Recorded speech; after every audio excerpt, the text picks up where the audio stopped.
김종배 시선 집중. 여러분 안녕하십니까, 김종배입니다. 국제 상황을 짚는 JB타임즈 시간인데요. 결국 김건희 씨에 대한 구속영장이 청구됐습니다. 외신도 이에 주목해서 뉴스를 쏟아냈는데요. 외신의 시각 일부에서 자세히 알아보고요. 2부에서는 티벳으로 갑니다. 티벳 주석이 달라이라마 환생은 중앙정부가 결정한다라고 말해서 파장이 일고 있다고 하는데요.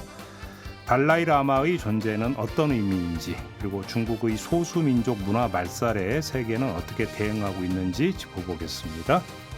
8월 10일 일요일 김종배의 시선집중, 광고 듣고 시작합니다.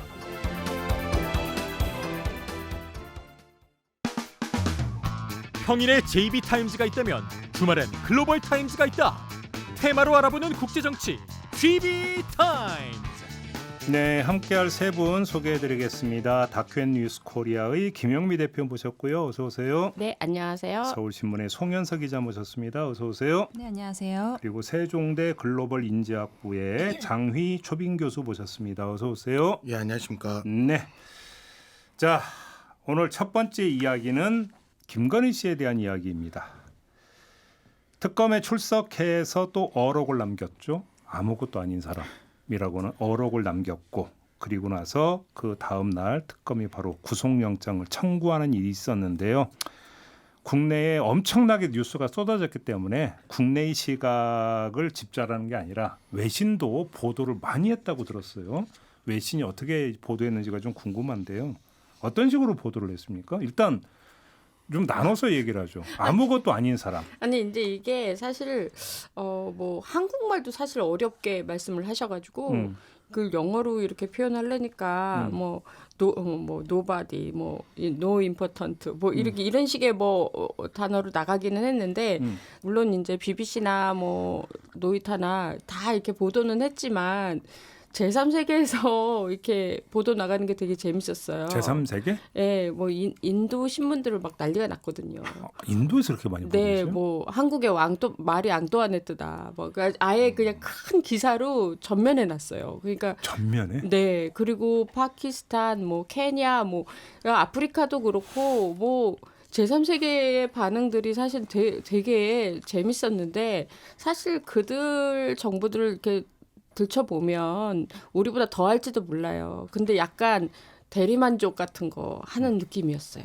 네, 그래서 그러니까. 이 한국의 김건희 뉴스는 하여튼 전 세계적으로 핫했다. 그리고 그러니까 또 한국의 김건희 씨를 빌어서 자기 나라 이야기를 하고자 함. 뭐 이런 거? 그런 거 같았어요. 그래서 키웠다? 네. 아니 근데 인도 신문은 마리 앙뚜아네트라는 표현까지 진짜 썼어요? 직접 썼어요. 제목에? 예. 오, 그래요? 예. 그리고 뭐 말씀하신 뭐 필리핀, 그러니까 동남아 지역들은 물론이고 뭐 먼 유럽에서도 스페인에서도 다뤘고 저는 좀 신기했던 게 미국의 아주 작은 지역 일간지들에서도 저는 기사들을 봤어요. 뭐 이렇게 많이 보도가 됐어? 정말 많이 나왔어요. 그래서 뭐 구글 페이지에서 찾으려면은 진짜 막 하루 종일 봐야 될 정도로. 네. 근데 그게 정말 이제 구글하고 계약이 되어 있는 아주 작은 매체들까지도 이걸 다뤘다는 거에 저는 사실 엄청난 영향력을 느꼈습니다.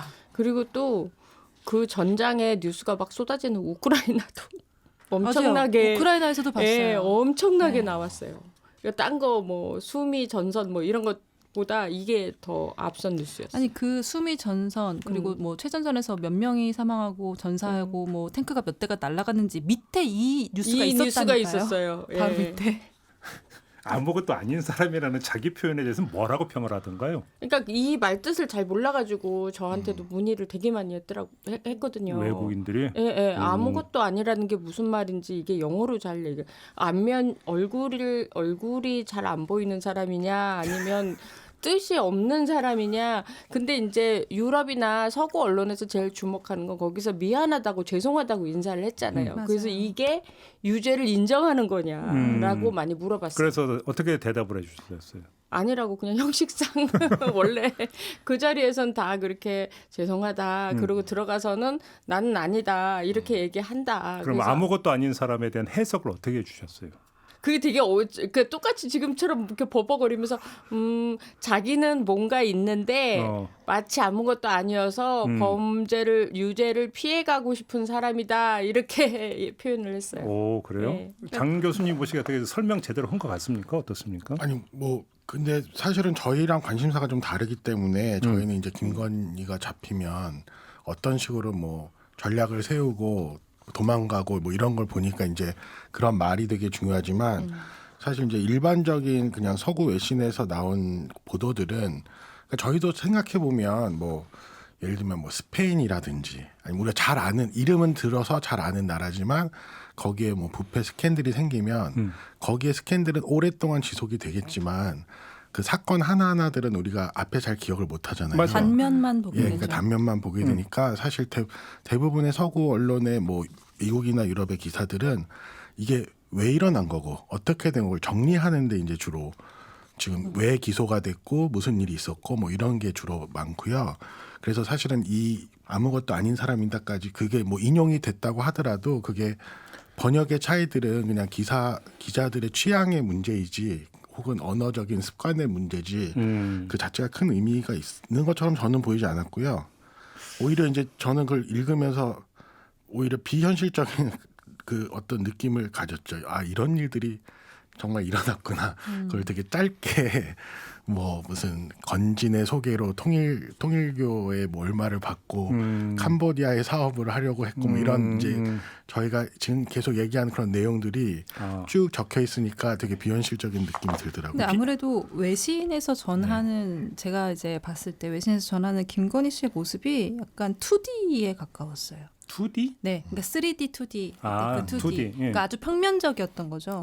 예컨대 이제 홍콩 언론에서는 김건희 씨가 모여 있는 대중을 향해 돌아서서 목소리를 낮추며 아무것도 아닌 사람이 심려를 끼쳐 진심으로 사과한다라고 말했다. 이렇게 보도를 하는데 한마디로 김건희 씨가 자신을 낮췄다는 그 어떤 수식어가 들어가 있는 상태예요. 근데 이거를 우리는 말씀하신 것처럼 전과 후를 다 알고 있기 때문에 저 사람이 어떤 의도이고 앞으로 어떤 전략을 펼칠 것이다라는 것들을 감안하고 보지만 그렇죠. 이걸 2D로 봤을 때 평면적으로 봤을 때는 저 사람은 진심으로 뭔가 사죄하고 있고 본인의 자세를 낮춰가면서 대중에게 자신의 잘못을 인정하고 사죄하는 그런 모습으로 비춰지는 거예요. 그래서 외신도 물론 김건희 씨의 이런 현재 상황에 대해서 아주 긍정적으로 평가하진 않습니다. 대신에 약간 한국보다 훨씬 평면적이고 순한 맛이다라는 느낌이 지금 송현수 기자 말씀드리니까 만약에 김영미 대표가 해석 번역을 잘못해 주신 거면 책임져야 돼. 저요? 왜요? 지금 송현수 기자 얘기를 들어보고 나니까 갑자기 그 생각이 퍼뜩 드는데. 근데 저한테 물어본 외신 기자들은 유죄를 인정한 거냐 그거에 좀 집중적으로 물어봤어요. 아니라고 한 거죠? 절대 아니지. 절대 아니다. 그냥 그거는 형식적으로 한국에서는 한국 문화상 이렇게 대답을 한 거다라고 얘기를 해준 그러니까 거예요. 우리 김영미 대표가 지금 해석을 잘해 주셨는지는 지금 이 방송 듣고 계신 촌철님들이 밑에 댓글로 달아주세요. 네. 왜 긴장을 하세요 그렇게? 아니 왜냐면 이게 말 한마디에 그거거든요. 맞아요. 진짜. 농담이에요, 네. 농담. 뭘 또 진지하게 받아들여. 아니 진짜로 외신 무섭죠. 기자들이 물어보면 굉장히 평소에는 친해서 농담하고 뭐 사생활 얘기하고 막 이렇게 하더라도 이런 거 물어보면 되게 긴장하거든요. 근데 저는. 그거를 이해를 하는 게 저도 이번 기회에 이제 기자로서 뭔가 성찰하는 계기가 됐던 게 저도 사실 외국의 어떤 이제 이런 큰 사건을 다룰 때 그렇지, 이렇게 그렇지. 했을 거 아니에요. 뭔가 그렇지, 되게 그렇지. 이 전후 배경을 제대로 보지 않았을 경우에는 그래서 조심해야겠다라는 굉장히 긴장감을 가지긴 그러니까 했습니다. 우리나라 이렇게 선량한 시민들이 이렇게 성찰하는 자세를 네, 갖는데 성찰했어요. 왜 일부는 그러냐 이거야 제 얘기는. 근데 아니. 또 한편으로는 보도 제가 볼 때 이제 서구 언론이랑 이렇게 뭐 좋은 언론, 나쁜 언론 나누기는 좀 그렇지만 일단 보도 태도 자체가 우리는 좀 아무래도 기사들이 더 감정적이고 도덕적이고 평가적인 그런 기사 내용 자체 그런 게 많은 반면에 뭐 우리가 잘 아는 그런 뭐 미국이나 유럽의 기사들은 어쨌든 최소한 기사 안에는 그런 감정적이거나 이런 것보다는 주로 이제 사실 위주로 팩트 중심으로 써 있기 때문에 사실은 그 안에서 어떤 식의 팩트를 배치하는지를 가지고 저희들이 이 기사가 어떤 입장인지를 추론할 수는 있지만 그 자체에서 막 감정이 드러난다거나 뭐 아 진짜 김건희를 다 이상하게 보는구나까지는 마리 앙뚜아네트라는 표현을 쓰지 않고서는 저희가 뭐 쉽게 추정하기는 어렵기 때문에 그런 차이도 좀 있는 거로 봐야 될 것 같습니다. 제가 차마 이 질문을 드려야 되나 막 고민을 하다가 좀 드리는 건데요. 외신 얘기 나왔으니까 외신 보도 중에 윤석열 전 대통령의 속옷 버티기 보도도 있었습니까? 어저께 엄청 난리 많았어요. 났었어요. 엄청 많았는데 네. 제가 이 얘기를 안 그래도 드리고 싶었는데 그 속옷 이야기가 이제 네. 보도가 우리나라에서 나오면 AP고 BBC고 로이터고 다 받아 쓴단 말이에요. 다 쓰는데 너무 놀랬던 거는 저희는 사실 그 이후에도 관련 기사들이 굉장히 많이 쏟아지기 때문에 기사가 내려가요. 쉽게 말하면. 근데 밑으로 내려간다. 밑으로. 근데 제가 매일매일 저는 보잖아요. 걔네들을. CNN, BBC는 아시아판 탑에 걔가 계속 걸려 있는 거예요. 속옷 네, 버티기 네. 그게? 속옷 버티기가. 그래서 한 3일을 제가 봤어요. 탑에 고정시켜 놓은 거네. 고정시켜놓은 거. 아시아판 탑에 그냥 고정을 시켜놔버린 거예요. 걔를. 그리고 김건희 뭐 조사받는데도 언급이 돼 있죠. 거기 네, 이제. 네. 거기 또 언급이죠. 한편 윤석열 대통령은 이거예요. 그러니까 아니 이거 언제까지 걸어놓을 거야. 내가 편집자면 빨리 내려 하고 싶은 그런 아유, 마음이. 이게 나라 망신이지. 네, 아니요, 근데 들었죠. 사실 이런 것들이 투명하게 알려진다는 게 저는 조금 다른 외신들이 봤을 때 아 이런 것까지도 대한민국 특검의 일들이 알려진다는 건 어느 정도 투명하다라고 받아들이는 것 바로 그거예요. 같고 우리가 자위를 해야 돼요. 자, 그래도 대한민국의 민주주의가 작동을 하고 사법 체계가 작동을 해서 이렇게 단죄를 하고 있구나. 그 진실을 파고 있구나. 네. 이렇게 호평하는 기사도 좀 있었죠. 분명히 있긴 합니다. 네. 근데 저는 이게 기회비용의 문제라고 생각하는데 네.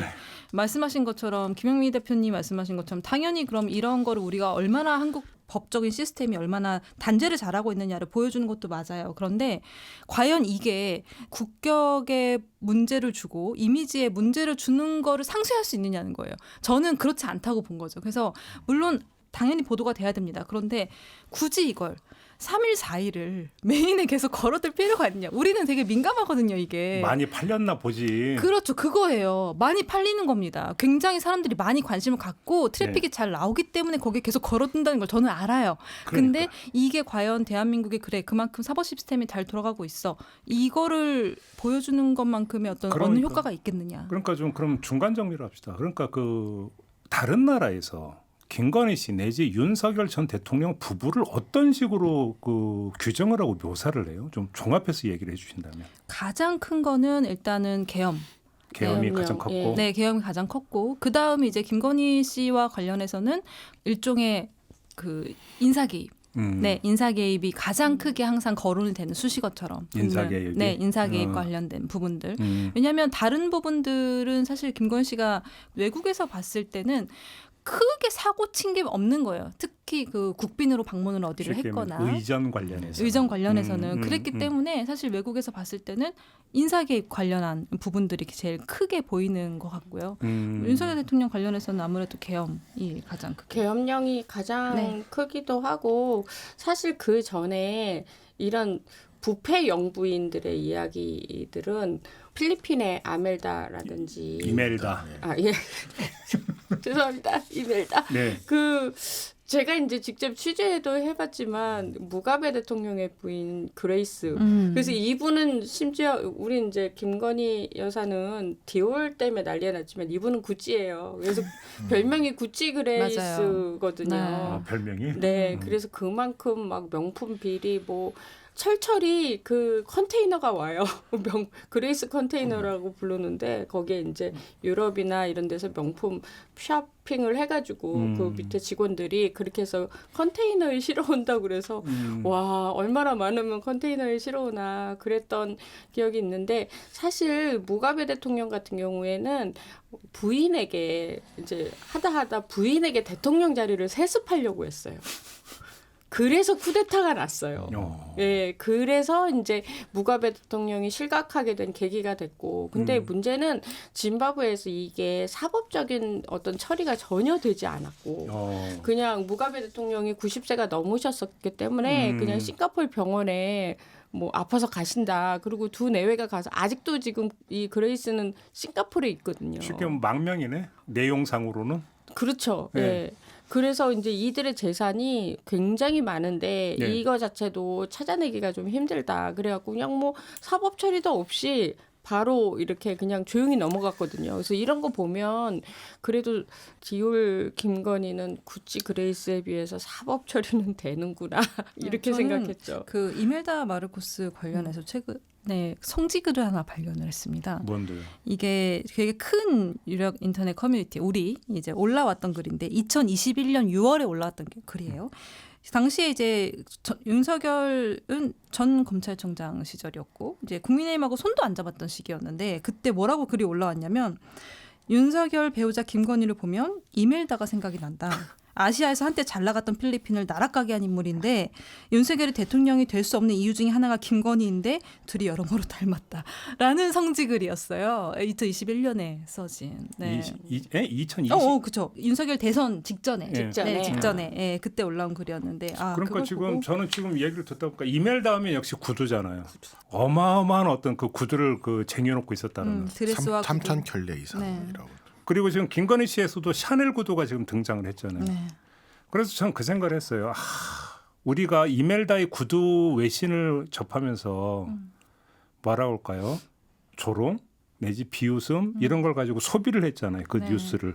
그러면 지금 다른 나라 사람들이 김건희 씨의 샤넬 구두니 샤넬 백이니 이런 것들을 보면서 똑같은 심정으로 지금 이 뉴스를 소비하고 있지 않겠느냐. 맞습니다. 근데 저는 조금 다른 생각인 게 일단 뭐 지금 말씀하신 그 짐바브웨라든지 필리핀이라든지 그 당시에는 이제 그 국가들 자체가 매우 권위주의적이었고 경제적으로도 되게 개발도 상국인 상황에서 그런 부패들이 일어났기 때문에 저희는 그런 부패를 이제 국가 시스템적인 것들로 보고 그리고 그런 이제 사람들에 의해서 이제 그런 것들이 파괴되는 것들을 본다면 한국의 경우는 사실은 한국의 민주주의라든지 최근에 사실은 윤석열이 계엄을 선포하고 탄핵되는 과정 속에서 사람들이 한국의 민주주의가 얼마나 작동을 하고 있는지에 대한 오히려 찬사까지 하면 너무 국뽕인 것 같고 그런 그 이게 좋은 모델이 될 수 있다라는 사실을 사실 사람들이 더 알게 되고 있고 그렇죠. 그리고 지금 사실은 민주주의가 후퇴되면서 저희가 보는 새롭게 등장하는 권위주의적 지도자들이 보면 우리가 지금 이번에 윤석열이 탄핵되면서 얼마나 감옥에서 나오는 것 조사 안 받으러 간다고 이렇게 속옷만 입고 있는다든지 아니면 이런 김건희의 이런 일들이 이 사람들이 얼마나 하찮은 사람들이고 얼마나 얇은 사람들인지 보여주는 것처럼 사실은 이런 과정들이 민주주의가 후퇴되고 있는 그 나라들의 지도자들을 다시 한번 그들도 볼 수 있게 되는 계기도 될 수 있을 거고 그러니까 그렇죠. 이제는 어느 정도 한국의 그런 시스템과 이런 그 안에서 일탈돼서 있는 그 사람들 사이에 분리는 어느 정도 그러니까 지금 교수님이 말씀하신 그런 내용이 외신에 많이 보도가 돼야 된다니까요, 제 얘기가. 네, 그래서 이게 외신에서도 이제 그런 내용들은 꾸준히 이제 있어요. 그러니까 이번 사건이 굉장히 나라의 근간을 흔드는 엄청난 정치적 충격이다라는 표현들은 정말 많이 쓰고 있습니다. 대신에 이번 사건으로 인해서 대한민국이 국민적인 대혼란에 빠진다거나 혹은 국가 전체가 나락으로 갈 거다라고 예상하는 외신이나 국제사회는 아무 데도 없어요. 그러니까 저는 이제 이런 부분은 되게 긍정적으로 이제 저희가 평가를 할 수 있다는 거고 그리고 말씀하신 것처럼 우리가 이미 여러 차례 계엄이나 그리고 뭐 아래로부터의 민주주의나 아니면 굉장히 평화로운 민주주의의 집회 문화나 비폭력적인 촛불 문화, 촛불 시위 이런 것들을 이미 우리가 여러 차례 보여줬기 때문에 그렇죠. 외신에서는 어떻게 보면은 이번 이제 그 좀 분석하는 기사들 이제 외신에서도 여러 가지 쓰는데 분석하는 기사들 아래단에 한편 대한민국은 과거 언제 이런 촛불 시위를 통해서 평화적으로 민주주의를 이뤄냈고 이제 이런 글들이 쫙 붙거든요. 이제 그렇죠. 그런 것들이 조금은 어쩌면 다행이다라는 생각이 좀 들게 하더라고요. 그렇죠. 지금 저희 여러 번 여기서도 얘기했지만 많은 미국을 포함해서 많은 국가들이 민주주의에서 후퇴를 하고 있고 그렇죠. 지금 그것도 이제 전 세계 민주주의 연구자들이 고민을 하는 문제이기도 한데 우리가 사실은 외신에 계속 관심을 가지는 거는 이것도 이제 일종의 민족주의적인 감정의 반론인데요. 아, 다른 사람들이 우리를 어떻게 볼까? 그래서 우리가 이제 경제가 발전하고 그 도약하는 과정에서는 그런 것들이 되게 신경 쓰였지만 의식을 많이 의식을 했었죠. 많이 하고 근데 이제는 저희가 좀 그런 거를 물론 계속 이제 검토는 해야겠지만 거기에 대해서 막 이리이비할 건 아니지 않는가. 그리고 오케이. 뭐 거기도 동의. 그리고 이제 한국은 더 이상 그냥 민주주의를 보유한 국가가 아니라 다른 지금 민주주의가 실패하고 있는 이런 상황 속에서 어떻게 보면 하나의 돌파구를 보여주는 나라. 우리도 똑같이 다른 나라처럼 권위주의로 갈 만한 지도자를 뽑고 그 사람이 얼마나 얄팍하고 내용이 없는 거를 우리가 다 깨달았지만 그랬기 때문에 우리는 그걸 다시 바꾸고 법과 제도의 힘으로 그리고 시민의 힘으로 그걸 바꾸고 다시 긍정적인 우리의 제도를 다시 건설한다는 그런 사례를 보여준다는 그런 자부심을 이제는 가져도 되지 않을까라는 근데 생각이 이제 듭니다. 이렇게 정리를 하면 될 것 같아요. 최근에 보면 뭐 이제 그 캐대헌이 세계적인 열풍을 끌면서 한국문화에 대한 조명과 관심이 막 엄청 늘고 있다. 이런 보도가 쏟아지고 있지만 또 한편에서 외신은 또 이런 것도 보도하고 있다. 그러니까 이 이런 정도? 게 한국에 대한 관심들이 많아진 거예요. 그렇죠. 알겠습니다. 그래서 그만큼 우리도 다른 세계에 관심을 더 가질 필요가 있겠구나라고 네. 좀 더 생각을 했습니다. 그래서 2부를 준비했습니다. 잠시 전하는 말씀 듣고 다른 나라로 넘어가겠습니다.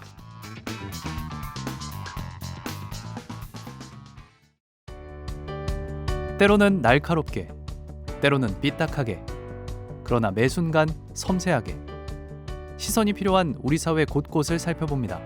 김종배의 시선집중. 네, 시선집중 일요일 코너 GB타임즈 세 분과 함께하고 있습니다. 김영미 대표, 송현석 기자, 장휘 교수 세 분과 함께하고 있는데요. 자, 이번에는 티벳으로 가보겠습니다. 달라이라마 이야기가 나왔습니다. 근데 일단 이거부터 좀 정리하죠. 달라이라마가 뭡니까? 달라이라마는 티베트 불교의 최고 지도자죠. 그러니까 특정 한 사람을 지칭하는 게 아니고 이제 관세음보살의 화신이라고 해서 죽으면 다른 환생자가 이제 나타나는 겁니다. 근데 이거를 다른 승려들이니 이제 시험이나 교육 절차를 통해서 후계자를 지정을 하는데 이 원래의 티베트 불교에서는 달라이라마가 사망하면 영혼이 어린아이의 몸으로 들어간다고 이제 믿고 있었기 때문에 14대 현재 이제 달라이라마도 그 아주 어릴 때 2살 때 이제 환생자로 지목이 됐죠. 예. 그래서 여러 가지 이제 시험이나 영적인 어떤 징후를 통해서 환생자를 식별하는데 뭐 예컨대 이제 전인 달라이라마의 유물을 직접 구별할 수 있는지 이런 것들을 시험하는 걸로 유명합니다. 그리고 환생자를 찾는 작업은 현재 달라이라마가 사망한 후에 이제 시작이 되는데 포인트는 이 간댕포드랑 재단이라고 하는 티베트 불교 비영리 단체가 환생자를 구별하고 인정할 수 있는 유일한 권한을 지금 가지고 있습니다. 그런데 이런 종교적 절차에 있어서 중국 정부가 계속 티벳은 1959년에 합병이 됐기 때문에 당연히 중국 영토에 속하고 그리고 이 환생자를 결정하는 건 티베트에서 가장 중요한 절차이기 때문에 당연히 중국 정부의 승인이 필요하다라고 주장을 하고 있는 여기서 그러니까 지금 티벳 주석이 네. 달라이라마 환생은 중앙 정부가 최종 결정한다고 했는데 네. 여기서 이야기하는 중앙 정부라고 하는 건 중국의 중앙 정부를 이야기하는 겁니까? 그렇죠. 중국 네 당을 얘기하는 결국은 겁니다. 그래서 파문이 일고 있는 것이다. 네. 근데 이제 환생이라는 게 사실 과학적으로 증명하기 힘든 건데 나름 이제 달라이라마나 뭐 티베트 임시정부나 뭐 이쪽에서 나름대로 자기들만의 기준이 있거든요. 근데 뭐 그거야 뭐 그렇다고 치는데 과연 중국 정부는 어떤 식으로 환생을 증명할 것이냐. 그러니까 말이 안 된다고 생각을 하고 현재 지금 티베트 임시정부가 인도 다람살라에 나와 있잖아요. 그렇게 되면 이제 중국이 본인들이 이제 달라이라마 환생을 결정한다 그러면 이제 티벳의 수도 라사인데 그 라사에 한 명이 또 있고 그다음에 인도의 임시정부에 또 있고 그래서 2명의 달라이라마가 탄생할 가능성도 있는 거죠. 그러니까 이거는 중국 중앙 정부가 결정한다는 얘기는 그만큼 티벳민들에게 달라이라마가 미치는 영향이 너무나 크기 때문에 그렇죠. 통제권 하에 둬야만 되기 때문 아니겠습니까? 그래서 이 특히 이번에 이제 달라이라마 환생권과 관련해서 중앙 정부가 더 깊숙하게 개입하려고 한 이유 중에 하나는 지금 현대 14대 달라이라마가 이제 이미 오래전에 일종의 예언 같은 걸 하기를 다음 달라이라마는 중국 밖에서 나올 수 있다고 얘기를 했어요. 그러니까 국적 자체가 중국 밖이 돼버리면 중앙정부는 더더욱 이 달라이라마나 티베트 불교를 컨트롤하기가 어려워지겠죠. 외국인이게 되니까요. 그렇기 때문에 이제 이런 상황을 막기 위해서 이번에 중국 정부가 티베트 주석을 앞세워서 훨씬 더 깊숙하게 개입을 하려고 하는 그러면 겁니다. 이런 거에 대해서 티베트민들의 지금 반응은 어떤데요? 그러니까 티벳이 작을 것 같지만 되게 넓어요. 한반도에 12배 정도가 될 정도로 엄청 넓은데, 그러니까 시골 같은 데는 일반 그 관광객들이 접근도 할 수 없고 티벳 그 오지가 많죠. 그런데 이제 어쨌든 수도에 사는 사람들의 이야기는 원래 이렇게 반중 감정도 심한 데다가 그러겠죠. 요새 티베터어도 못 쓰게 한대요. 아 그래요? 예. 근데 그 티베터하고 중국어하고는 엄연히 굉장히 다른 언어 체계인데도 우리 저 일제 강점기 시절에 한국말 못 쓰게 한 것처럼 그러다 보니까 정말 지금 반중 감정 굉장히 고조되어 있는 상황이고, 사실 티벳이 옛날에 중국에 이렇게 봉기하는 어떤 그런 큰 시기가 있었는데 그게 1959년이거든요. 근데 그때 이제 임시정부가 나간 이후에 가장 지금 반중 감정이 좀 심한 상황이라고. 더구나 딴 것도 모르겠는데 달라이라마의 환생을 건드렸다. 이건 정말 우리의 아킬레스건을 건드렸다. 뭐 이렇게 생각을 그러니까 하더라고요. 좀 봉기라든지 충돌이라든지 혹시 이럴 가능성까지 좀 봐야 되는 겁니까? 그 가능성을 막기 위해서 지금 중앙정부가 움직이고 있는 거예요. 그래요? 왜냐하면 티벳 내에서도 이미 말씀하신 것처럼 59년에 그런 엄청난 큰 사태가 벌어지면서 지금 그 안에서는 승려들만 수백 명, 수천 명이 죽었다고 지금 주장을 하고 있어요. 근데 그런 사태가 다시 발생하게 되면 중국 같은 경우는 현재로 올수록 중앙정권의 그 집권력이 되게 약해지고 있다는 거 우려하고 있는 상황인데 이런 것들이 벌어지면 이거 하나로 끝나지 않고 나머지 54개 민족들이 다 같이 들고 일어날 수 있다라는 우려를 분명히 하거든요. 그렇기 때문에 그거를 애초에 사전에 싹을 자르기 위해서 지금 움직이는 거죠. 그러니까 중국은 사실은 제국을 오랫동안 했기 때문에 상당히 다민족 국가로 오랫동안 유지돼 왔고요. 그런 다양성을 그 과거 그 제국들이 유지를 해왔어요. 그리고 현대 중국이 중국 공산당이 중국을 세운 이후에도 그런 과거의 그런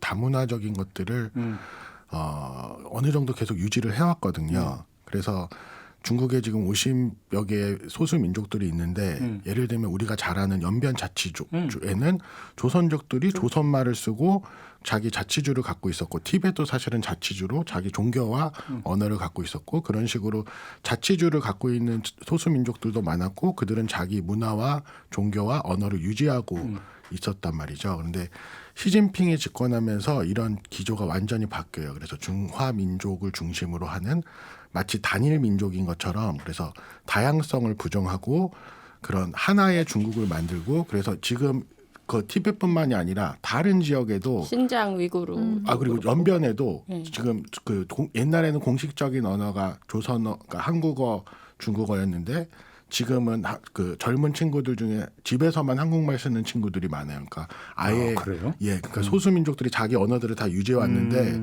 시진핑 이후에는 이제 중국말만 쓸 수 있고 중국말만 쓰게 하고 이러니까 한 문화적인 동질성을 계속해서 추구하고, 그러다 보니까 티벳 안에서도 최소 분열돼 있죠. 그러니까 일부 사람들은 그냥 지금 그리고 상당히 개발주의적인 접근으로 이런 소수민족 지역들을 접근하거든요. 그러니까 아까 얘기하셨던 주석 같은 사람이 중앙에서 파견된 관료고, 그리고 한족들도 그쪽으로 이주를 시키고, 그리고 막 개발 프로그램을 해주고, 이게 바로 한족 중화 민족주의야. 그러니까 우리가 이 안에서 경제를 발전하면 돼.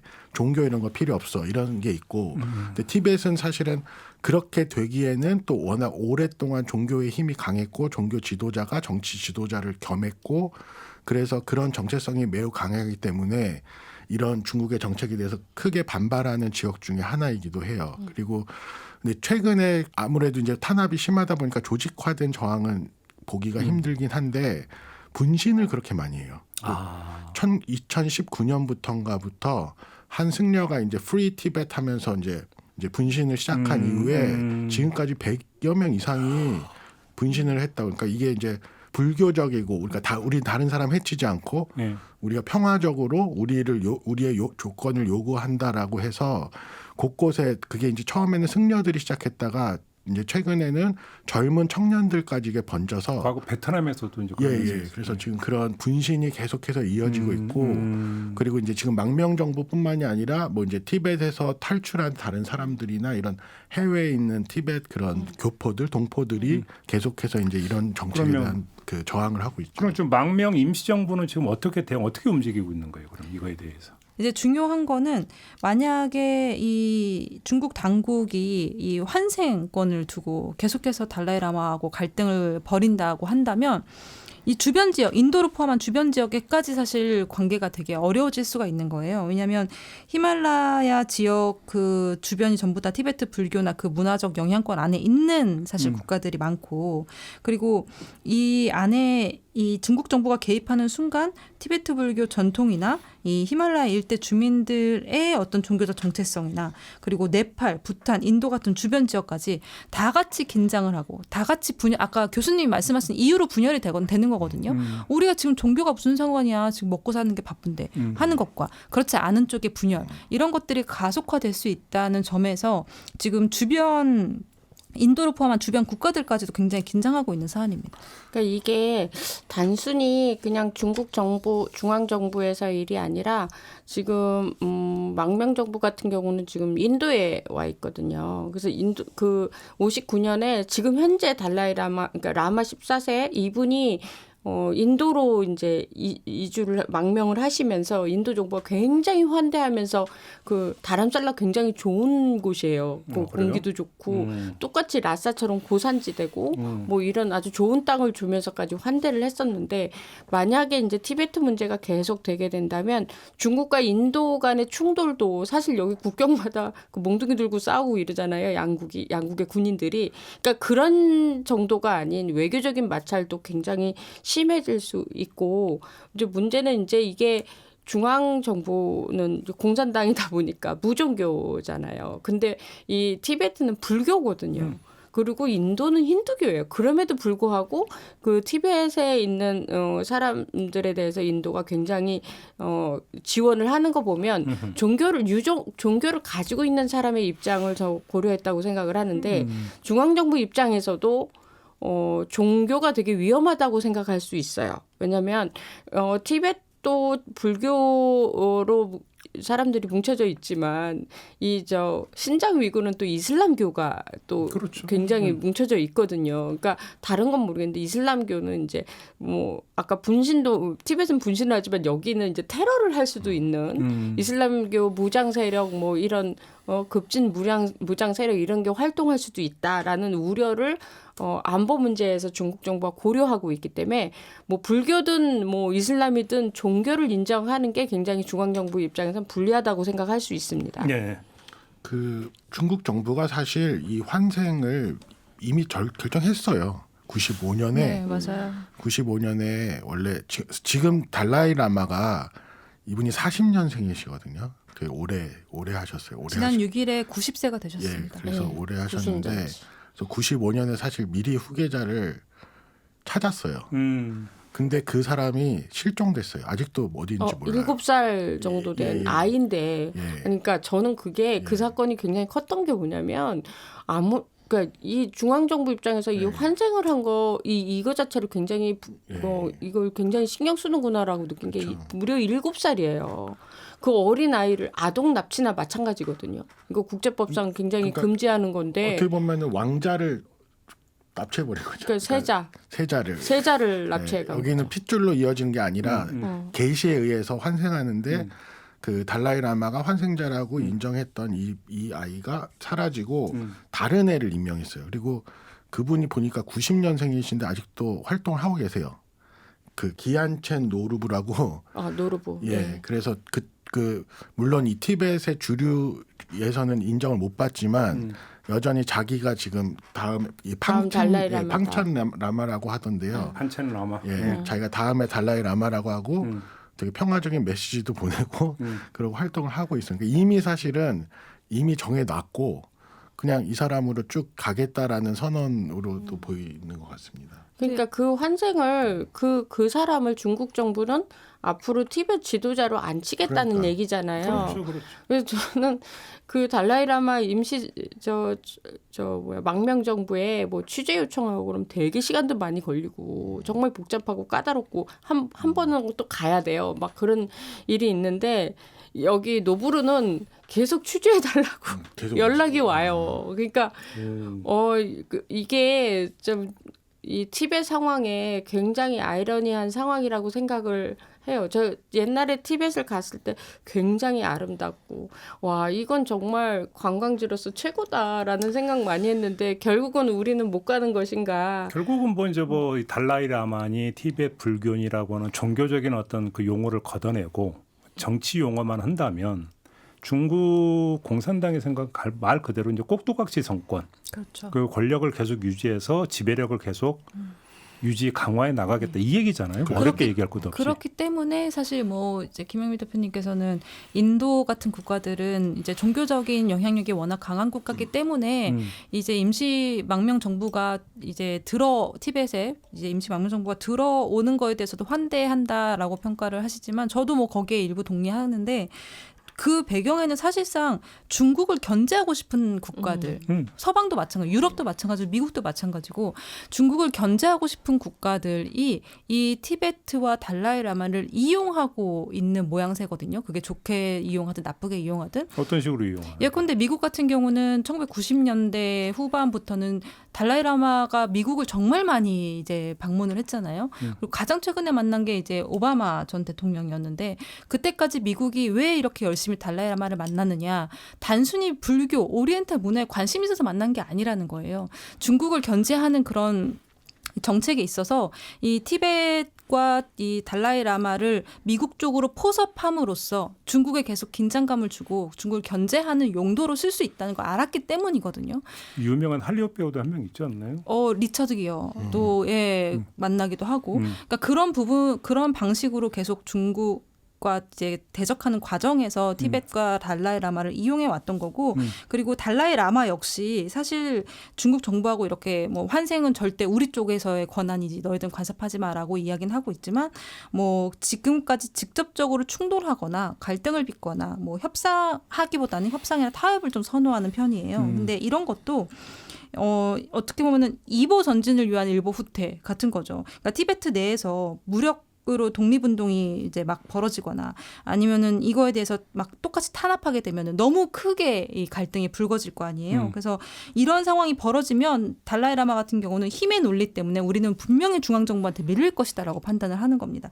그러면 이런 상황에 처하지 않으려면 국제사회 도움이 필요하고 국제사회 지지를 받기 위해서는 당연히 직접적으로 충돌하는 건 피해야 됐던 거예요. 그리고 이런 상황들이 이제 국제사회에서는 굉장히 평화적으로 비폭력적으로 중앙정부에 대응하여 이제 자신들의 문화와 전통을 지켜나가려고 한다라는 어떤 협상의 빌미를 줄 수 있는 거죠. 이렇게 지금 대응을 해 나가고 있는 상황이고 결과적으로 국제사회는 제가 봤을 때는 미국도 인도도 그리고 유럽들도 사실상 중국 견제에 이것들을 잘 이용을 하고 있는 모양새다. 근데 뭐 중국 입장에서는 티벳을 절대로 놓을 수가 없는 게 네. 거기에 광물 자원이 엄청나고 거기다가 요즘 무기화하고 있는 수자원의 또 원천이 다 티벳 아닙니까? 그렇죠. 맞아. 그게 가장 포기할 수 없는 그 이제 이유 중에 하나죠. 그리고 지금 갈수록 뭐 인도하고의 그런 국경 문제나 이런 것들에 있어서 충돌이 잦아지고 있는데 또 티벳이 지정학적으로 되게 잘 막아주는 구간에 있잖아요. 그렇죠. 그 지역에 있잖아요. 그렇기 때문에 국경 방어에도 굉장히 중요하고 그리고 말씀하신 것처럼 현재 상황에서는 물이 제일 큽니다.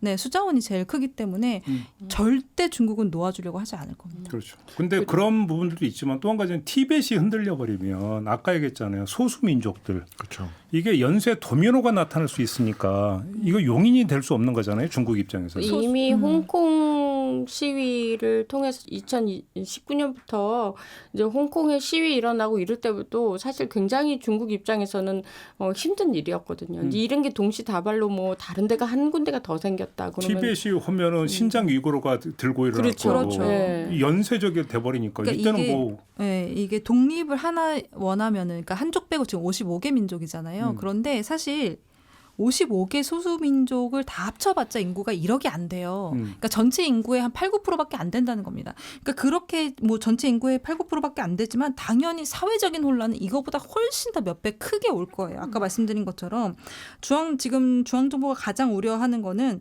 중앙정부의 권위 약화거든요. 이 권위 약화에 아주 시발점이 될 수 있기 때문에 그런 부분들도 고려를 하고 있을 겁니다. 그게 근데 이제 뭐 여러 염려들이 있어요. 왜냐면은 사실은 지금 시진핑 이전까지 그 다문화주의식으로 이 소수민족들의 정체성을 인정해주고 자치를 부여했던 것들이 훨씬 더 중국이라는 큰 사회를 유지하는 데 도움이 됐다고 보는 시각들이 있고, 그래서 지금 이렇게 강력하게 한족 민족주의로 동화를 시키려는 게 어느 정도 지금 효과는 가지고 있고, 그리고 지금 사실은 뭐 티벳이나 신장 위구르는 약간 다른데, 신장 위구르는 좀 더 이제 그 적대화하는 것 같은, 그러니까 그 인도나 이런 데처럼 무슬림을 이제 좀 적대하고, 그 옛날에 사실은 실크로드 있을 때부터 중국은 무슬림들을 안에 살게 하고 그 문화를 받아들이고 같이 공존했는데, 지금은 그런 게 아니라 일종의 내부의 테러리스트들처럼,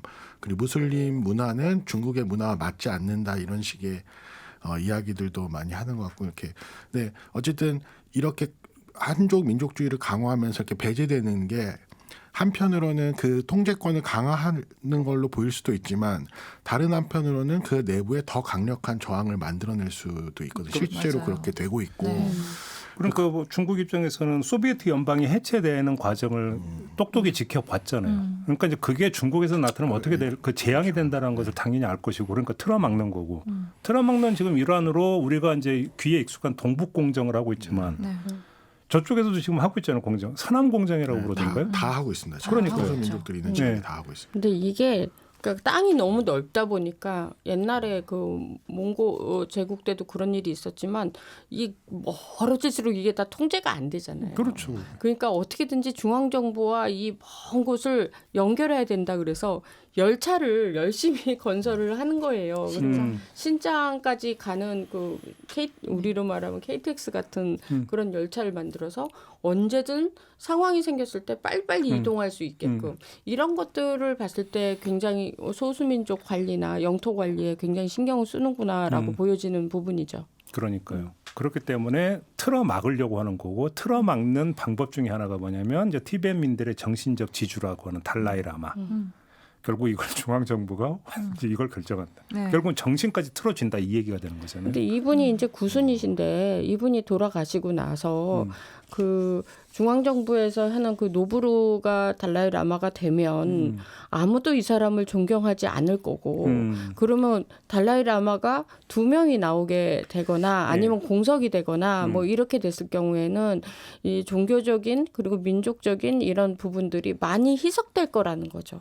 그래서 그거를 이제 현재 달라이라마가 알고 있기 때문에 본인이 생존하는 순간까지는 이제 중국 정부의 손아귀에 절대 티벳이 들어가지 않게 하겠다라는 게 이제 앞으로의 어떤 계획이에요. 그래서 다시 이제 그 말씀드린 것처럼 후계자 작업은 현재 달라이라마가 사망한 이후에 한 달 후부터 진행이 되는데, 지금 90세가 이제 되셨죠. 만 90세가 되셨는데 다행히 정정하십니다. 그리고 본인은 130세까지 살고 싶다고 이야기를 하세요. 그리고 굉장히 그 티베트 영적인 어떤 그런 것들로 지금 건강 관리를 하고 있다고 얘기를 해요. 그래서 뭐 이게 당장 눈앞에 닥칠 일은 아닐 수도 있겠지만 사람 일은 알 수가 없고, 그리고 중국은 지금 이제 대만을 가지고 현재 국제사회하고 특히 서방 국가들하고 굉장히 조금 대립각을 세우고 있는 상황이잖아요. 근데 이 대만이 지금 대만을 다시 중국의 손안에 올려놓겠다가 100년 계획이란 말이에요. 100년 계획이라는 거는 말이 숫자로 그냥 100인 거지 사실상은 인디언 기후제처럼 될 때까지 하겠다는 겁니다. 절대 포기하지 않겠다는 거거든요. 이게 지금 다 이 임무가 완수가 되지 않은 상태에서 티벳이나 위구르에서 뭔가가 올라온다? 안 되기 때문에 그걸 어쨌든 강력하게 틀어막기 위해 노력할 겁니다. 정리를 좀 해야 될 것 같은데, 보통 이제 지배가 무력의 지배로 시작을 해서 의식의 지배로 끝난다, 이런 얘기를 하잖아요. 그러니까 이제 중국이 이제 뭐 달라이라마 환생 결정권을 중국의 중앙정부가 갖겠다. 이 얘기는 결국은 의식의 지배, 이거를 완결짓겠다. 이 얘기 뭐 이 선언이나 뭐 똑같다고 봐야 되는 거 맞습니다. 아니겠습니까? 네. 그게 이제 어느 정도까지 그러면 중국이 원하는 대로 성공할 수 있냐. 그거는 뭐 물론 물음표를 찍어야 되는 그런 문제라고 좀 봐야 되는 거고요. 아무튼 의도는 그런 것이다. 이렇게 정리를 좀 하면 될 것 같네요. 자, 오늘 이야기는 좀 이렇게 마무리하고 세 분과 인사 나눠야 될 것 같습니다. 수고하셨습니다. 감사합니다. 감사합니다. 네, 오늘 준비한 이야기는 여기까지입니다. 물러가고요. 내일 아침에 다시 인사드리겠습니다. 고맙습니다.